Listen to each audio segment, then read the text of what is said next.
Primeiro Tessalonicenses capítulo 2, versículo 11.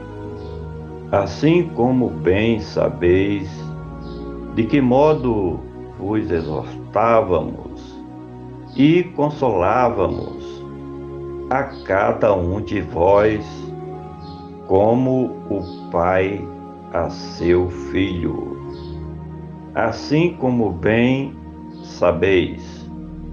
Novamente, o escritor ataca a amnésia dos seus leitores, trazendo à tona tudo aquilo que eles estavam bem informados sobre o seu comportamento e de seus companheiros de ministério entre eles, como homens de Deus, que tudo faziam por amor à obra do Senhor.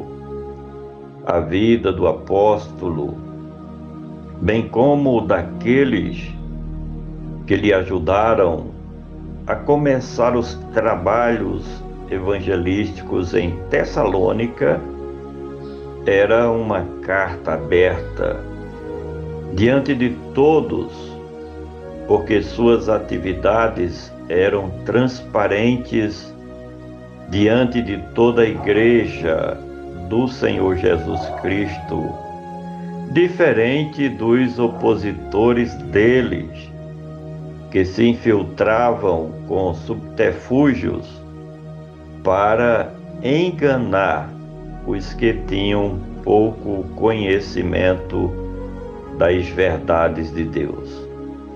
Assim como bem sabeis de que modo.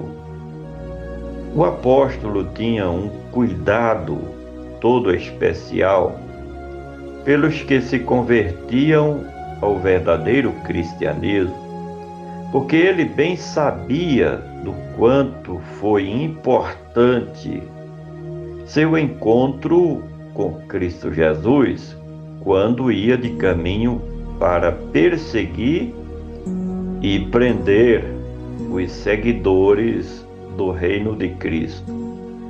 Por isso que em várias partes de suas cartas, ele prefere chamá-los de meus queridos irmãos, amados, filhos na fé e outras tantas formas carinhosas e fraternais de tratamento, demonstrando acima de tudo seu apego e cuidado para com os que, mesmo deixando suas antigas religiões, se decidiram em seguir as doutrinas cristãs e o verdadeiro cristianismo formado e criado por Cristo Jesus, nosso Redentor. Assim como bem sabeis de que modo vos exortamos. Essa frase dentro das páginas do Novo Testamento não tem o mesmo peso de quando ela é transliterada para o nosso português, porque em nossa língua ela retrata uma forma mais rígida de transmitir um mandamento. Já na aplicabilidade do Evangelho das Boas Novas de Cristo, ela trata de conselhos cuidadosos do escritor para com os seus leitores. De fato, o apóstolo e escritor desta epístola fazia suas exortações aos seus ouvintes em forma de conselhos orientadores para que se firmassem cada vez mais no Evangelho de Cristo Jesus e na fé em Deus, porque assim sendo, não se desviavam jamais dos caminhos do Evangelho poderoso de nosso Senhor Jesus Cristo. Evangelho esse que é o poder de Deus para a salvação de todo aquele que crê. Assim como bem sabeis, e que modo vos exortávamos e consolávamos, os conselhos positivos transmitidos pelo apóstolo e também seus companheiros de ministério eram tão bons que serviam de consolação para os corações e para a alma dos que faziam parte da Igreja de Cristo na cidade de Tessalônica. Além do mais, o que o apóstolo já havia passado de perseguição e de pressão por pregar as boas novas do Evangelho de Cristo Jesus, também servia de estímulo para os seguidores do reino de Deus naquele lugar tomarem coragem em continuarem no cristianismo verdadeiro e na fé cristã, que é a luz que alumia o nosso caminho rumo à salvação e à vida eterna. Assim como bem sabeis de que modo os exortávamos e consolávamos a cada um de vós.